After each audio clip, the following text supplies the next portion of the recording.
कुण्या राजाची गतू राणी या मालिकेच्या 8 नोव्हेंबरच्या भागामध्ये आता अचानकपणे कबीरचा लग्न कॅन्सल झाल्याचा फोन आल्यामुळे इकडे धावत पडत मृण्मयी सरपोतदारांच्या घरात जायला निघते. काहीतरी गडबड झालेली आहे हे मृण्मयीला समजतं आणि मृण्मयी अशी घाई गडबडीत का बरं जायला निघाले म्हणून माया तिला आवाज देते आणि म्हणते, कुठे चाललीस तू? बस की, आपण छानपैकी चिल करूया, पार्टी करूया.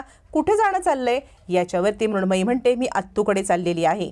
माया सांगते, तुला दरवेळेला त्या ठिकाणी जायची गरज काय? मी तुला इतक्या प्रेमाने माझ्याजवळ पार्टी करायला सांगते, पण तुझं आपलं नेहमीच वेगळं काहीतरी. तुला तीच लोक जास्त चांगली वाटतात जी लोक तुझा अपमान करतात, जी लोक तुला घालून पडून बोलतात. त्या घरात दरवेळेला तुझा अपमान होतो तरी सुद्धा त्याला त्याच घरात जायचंय. असं म्हणत माया आता मृण्मयीला जाण्यापासून थांबवत असते. मृण्मयी म्हणते, मी लहानपणापासून आत्तूकडे जाते, दरवेळेला माझ्या आवडीच्या वस्तू हट्टाने करून घेते आणि तू सांगतेस की त्या घरात माझा अपमान होतो. त्या घरात माझा अपमान होत नाही. उलट त्या घरात जर मी गेले नाही ना आत्ताच्या परिस्थितीला, तर त्यांना सुद्धा असं वाटेल की मम्मा तुझ्यासारखीच मी सुद्धा उद्धट उर्मट आहे आणि नात्यांचा मान करत नाहीये. असा आत्तूचा गैरसमज व्हायला नको म्हणून मी त्या घरात चाललेली आहे आणि त्या घरात माझा कुणीही अपमान करत नाही. असं म्हणत आता मायाला सडेतोड उत्तर देत मृण्मयी निघून जाते. मृण्मयी निघून गेल्यावर ती माया विचार करते, मी हिची सगळी नाती तोडायला निघाले, पण ही मात्र नाती जोडायला निघालेली आहे. पण हिला माहीत नाही आहे मी आता काय करणार आहे. आणि माया आता आपल्या रूममध्ये निघणार तितक्यात तिथे गुंजा तोंड लपवत येते. माया म्हणते, काय ग, कोण ग तू आणि तोंड लपवत इकडे? गुंजा म्हणते, मला तुमच्याशी भेटायचं आहे पण कुणाला कळायला नको म्हणून मी तोंड लपवून आलेली आहे.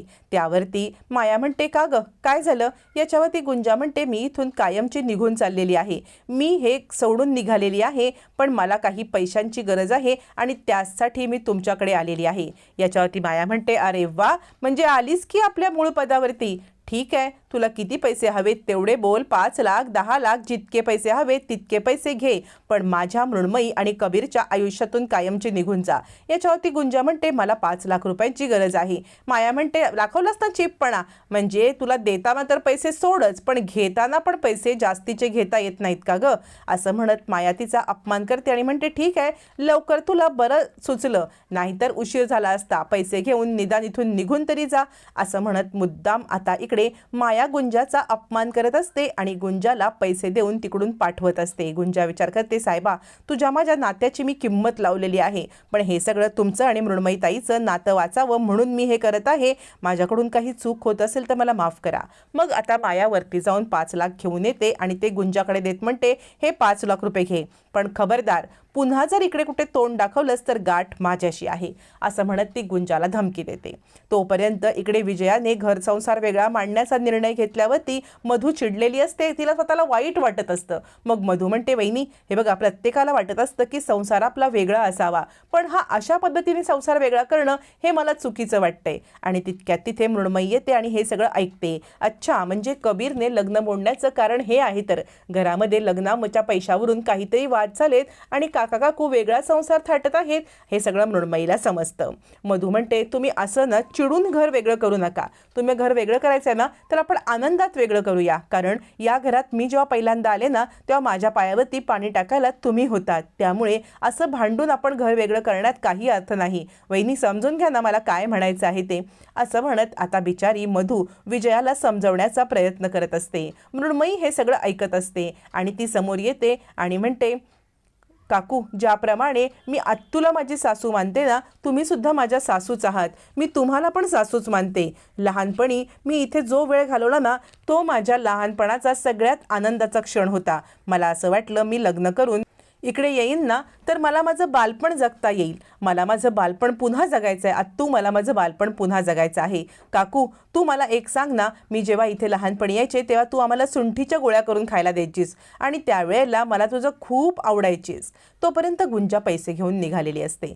5 लाख रुपये हातात असतात. गुंजा विचार करते, ही खूप मोठी रक्कम आहे. आता ही रक्कम सुखरूपपणे साहेबांपर्यंत पोहोचवली की मी डोंगरवाडीला जायला मोकळी. आता माया मॅडम तर 10 लाख देत होत्या, पण 10 लाख घेऊन मी काय करू? माझी गरज 5 लाखाचीच आहे. तेवढे साहेबापर्यंत पोहोचले की साहेबाला कायमचा राम राम करून मी इथून जायला मोकळी. माझ्या मनावरती दगड ठेवून मी जाणार आहे. माझ्या मनाला हे पटणार नाही, पण काय करू? साहेबांसाठी हे करायलाच पाहिजे. इकडे आता मृण्मयी सांगते, काकू मला सांगा ना, ज्या वेळेला मी लहानपणी इकडे यायचे रेशीमसारखी एक छोटीशी मैत्रीण बहीण मला भेटली, त्यानंतर कविता वहिनी लग्न करून आल्या पण तिने मला कधी जावेचा मान नाही दाखवला, ती सुद्धा माझी एक मैत्रीण झाली. मग अशा ह्या दोन मैत्रिणी या घरातून तोडून तुम्ही घेऊन जाणार का? काकू मला माझं घर पहिल्यासारखं पाहिजे आहे, काकू मला माझं घर पहिल्यासारखं पाहिजे आहे, तुम्ही द्याल ना हे घर, तुम्ही घर हे सोडून न जाण्याचा विचार कराल ना, असं म्हणत मृण्मयीने गोड साथ घालत आता इकडे खूप मोठा चमत्कार घडत विजयाला मन पिघळवलेलं असतं. विजया रडायला लागते. मृण्मयी म्हणते, बोला ना काकू, नाही ना जाणार तुम्ही हे घर सोडून? विजया म्हणते, नाही ग, नाही जाणार मी हे घर सोडून. असं म्हणताच आता मृण्मयीच्या चेहऱ्यावरती आनंद येतो. तोपर्यंत गुंजा आता सगळं पैसे घेऊन घराच्या बाहेर आलेली असते आणि आता ते पैसे ठेवून बाहेरच्या बाहेर जाण्याचा ते विचार करते. मग इकडे विजया म्हणते, डोळे पुस बरं, मी कुठेही नाही चालले हा मधूला सोडून. मधू म्हणते, वहिनी मी तुम्हाला जाऊ पण देणार नाहीये. त्यावर ती मृण्मयी म्हणते, मग आता आईने केलेली चकली खाऊन बघा ना. त्याच्यावर ती चकली खाताच लगेचच विजया म्हणते, थोडी गोड झाले ग, तुझ्या प्रेमाची सर आले त्याच्यात. मधू म्हणते, वहिनी प्लीज मला सोडून जाण्याच्या पुन्हा कधी गोष्टी करू नका, मला खूप वाईट वाटतं. असं म्हणत ती आता मिठी मारते आणि रडायला लागते. त्याच वेळेला विजया तिला जवळ घेते आणि म्हणते, मधू तू अजूनही कशी ग वेंधळी, बघ की दार अजूनही उघडच आहे, बघ पुन्हा चोर वगैरे येतील. मधू म्हणते, हो की वहिनी. आणि मृण्मयी म्हणते, थांब मी दार बंद करते. दार बंद करायला मृण्मयी समोर जाते आणि तिला समोर काहीतरी हल्ल्यासारखं वाटतं. समोर गुंजा असते पण गुंजा तिला पाहते आणि गुंजा एका बाजूला लपते. मग मृण्मयी दार लावून आत जाते. गुंजा पायरी जवळ येते. तोपर्यंत इकडे आता मधू सांगत असते, गुंजा कुठे गेली? आणि गुंजाला शोधण्यासाठी विजया आणि ताबडतोब मधू तिच्या रूममध्ये येतात. पण गुंजा कुठेच दिसत नाही, तिचं गाठोडं कुठे दिसत नाही. मग आता मधूच्या मनामध्ये संशयाची पाल चुकचुकते आणि मधू विचार करते, ही अशी काय, गेली तरी कुठे? असा विचार करत मधू इकडे तिकडे पाहते. मृण्मयी म्हणते, कुठे गेली गुंजा? आणि गुंजाचं गाठोडं नसल्यामुळे सगळ्यांना संशय येतो. तोपर्यंत गाठोड्यात पैसे घेऊन गुंजा आता पायरीजवळ येते. ते पैसे ठेवते आणि म्हणते, या घरामध्ये मी सांडलेल्या कुंकवाच्या पायाने आत गेले आणि मी सांडलेल्या कुंकवासारखीच राहिले. पण आता मला या घरातून तो सुद्धा मान नाही मिळणार आहे. आता मला या घरातून जावं लागणार आहे. साहेबाच्या आयुष्यातून कायमचं निघून जाणार आहे.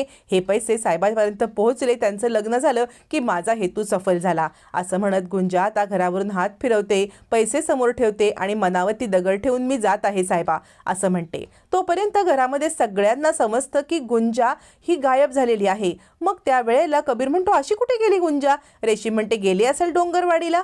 कबीर म्हणतो, नाही, डोंगरवाडीला जाणं तिच्या हिताचं नाहीये, तिच्या जीवाला धोका आहे. मधू म्हणते, काय झालं, धोका का? आता मात्र कबीरला माहिती असतं की डोंगरवाडीला परत जाणं गुंजासाठी चांगलं नाही, म्हणून तो गुंजाला शोधायला निघतो. इकडे गुंजा रस्ता क्रॉस करत असते, फिरत असते. कबीर तिचा शोध घेत असतो. आता कबीर गुंजाला शोधून पुन्हा एकदा घरी आणणार का सन्मानाने, हे येणाऱ्या भागातच कळणार आहे.